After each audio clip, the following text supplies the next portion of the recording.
All right, let's solve some practice problems. Name the similar triangles. Well, I'm going to name similar triangles. DEF is similar to DGE is similar to FGE. Or maybe EGF would be a better way to say that. Okay, let's just take a look at what the book says. DEF is similar to DGE is similar to FGE. We have three similar triangles going on here, and they are going to have proportional sides. All right, for this one, find the values of X and Y. Well, what do I know here? I know a leg, and I know the opposites. Let's see, I know the hypotenuse of my triangle. If only I knew. Well, wouldn't it be really easy to figure out what this side is that's close to the leg?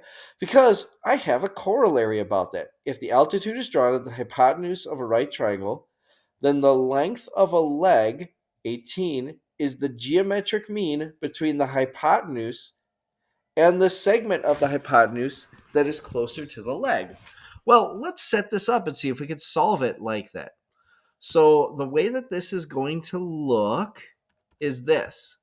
Um, First of all, we have the altitude drawn. The length of a leg, in this case, my leg is 18, is the geometric mean between the hypotenuse. Okay, so I'm going to say the hypotenuse is going to be divided by 18. Okay, and that is going to equal 18, the geometric mean, divided by the length of the leg that's closer. Let's see. So we're going to call this, Z is probably a good variable for that. Okay, so Z is going to be this leg down here, this segment of the hypotenuse closest to the leg. Now, unfortunately, this isn't going to give me X directly or Y directly. But if I know this, I'm going to be able to figure out this, and then I can figure out what X is as the geometric mean between the two sections of the hypotenuse. Okay, that's going to be my play at this one to figure this one out. So to do this, I'm going to need to do 18 times 18. I don't have 18 squared memorized, so I'm just going to punch it into a calculator. 324. So the way that this one's going to play out is I'm going to have 324 equals 30z. We're going to do 324 divided by 30. That's going to give me the value of z.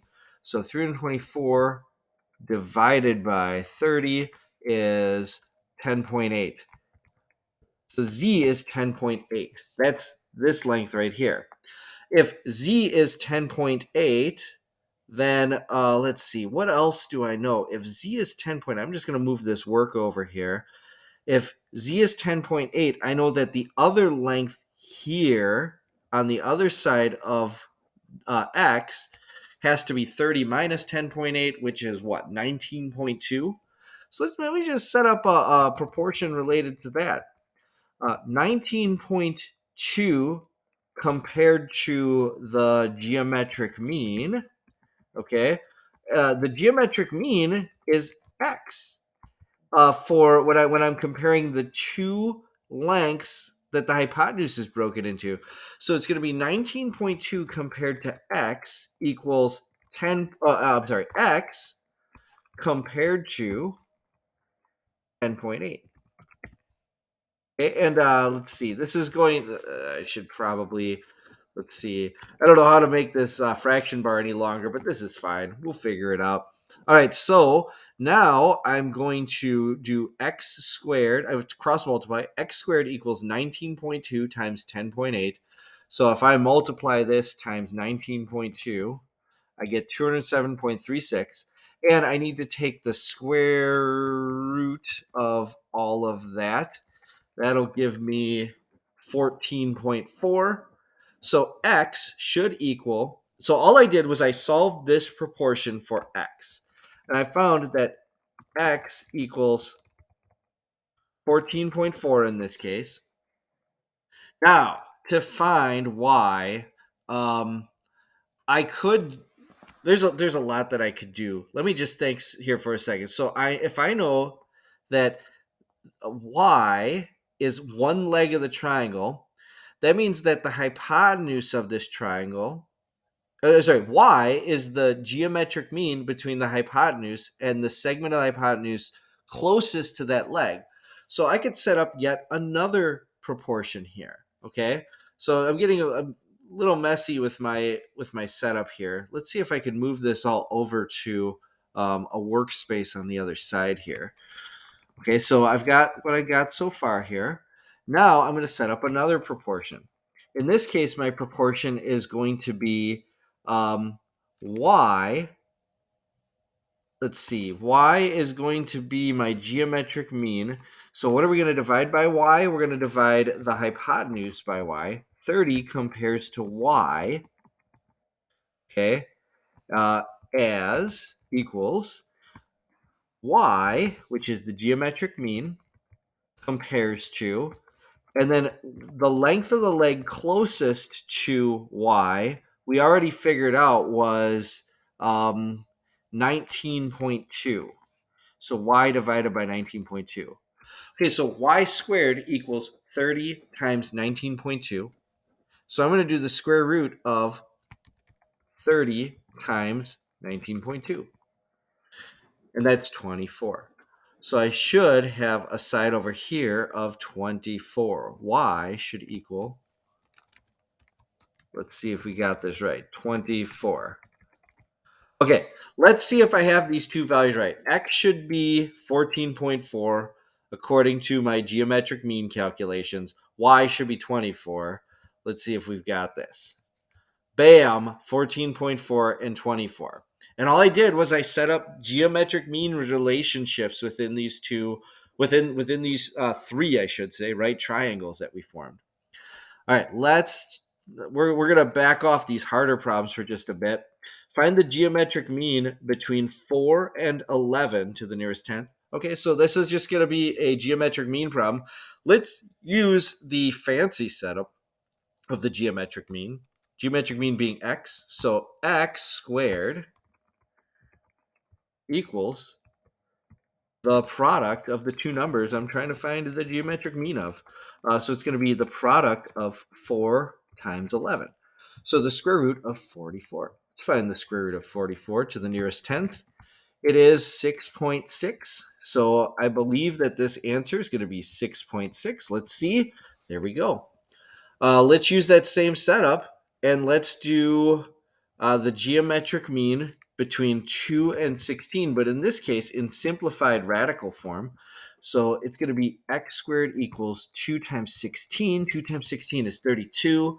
Let's see, 32 I know is 4 times 8, or maybe even better, 16 times 2.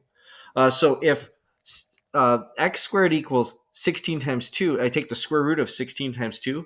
Square root is going to be the square root of 16 times the square root of 2. Square root of 16 is just 4. So this should be 4 times the square root of 2. 4 times, and I'm just going to use a angle bracket for my square root. 4 root of 2. I don't know. Maybe I could figure a semicolon. 4 times the root of 2. Let's see if we've got this right. 4 times the root of 2.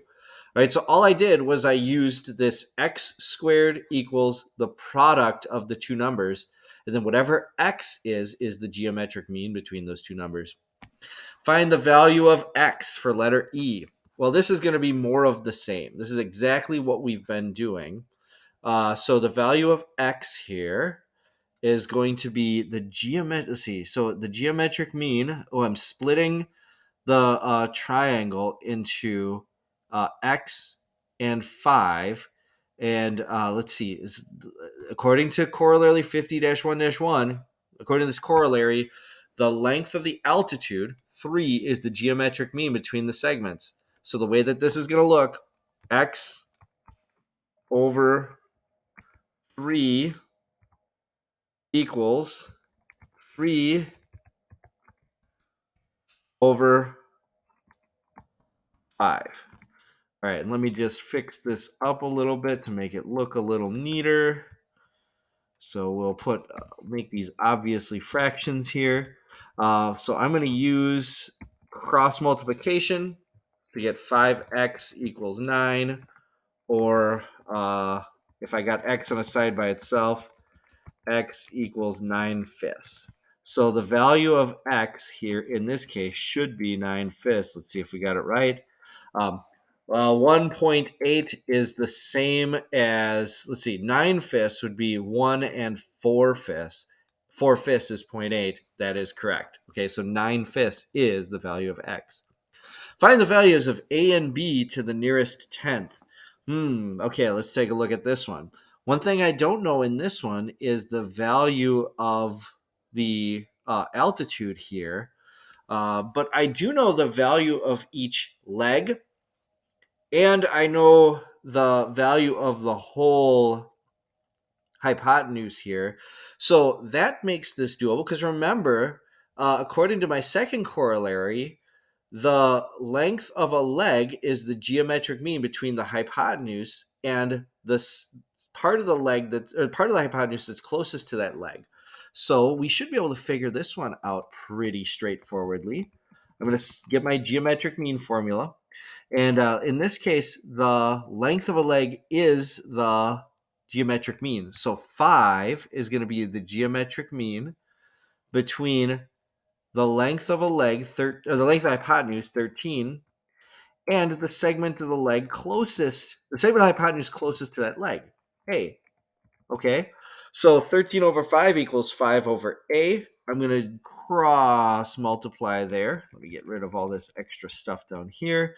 So it's going to be 25 equals 13A, or A equals 25 over 13, but I need to do to the nearest tenth. So 25 over 13 to the nearest tenth is 1.9. So A equals 1.9. Let's just be sure of ourselves here, and we're going to do the second part of this one right away. Okay, let's check our answer. A equals 1.9. So we got that right. Let's see if we can figure out B. So to figure out B, we're going to use the same setup. It's going to be, in this case, 13 over 12. So let me just read this over. Okay, so 13 over 12, and we'll put an equal sign here, equals 12 is the geometric mean over, and let's see, so it's 12 over the length of the side close to 12, so that's B. Same situation here. This one's going to be 144 equals 13B. To find B, I need to divide 144 by 13. 144 over 13 is 11.1 to the nearest tenth. Let's see if we got that one right. B equals 11.1. You got it. All right, and then lastly, to support an old roof, a brace must be installed at the altitude. Find the length of the brace to the nearest tenth of a foot. Well, that brace is going to be the geometric mean between the two sides, the two portions of my hypotenuse here. So what's that going to look like in equation form? Here, I'm just going to steal this one here. The length of the unknown length of the brace is the geometric mean, so that's what's going to go here.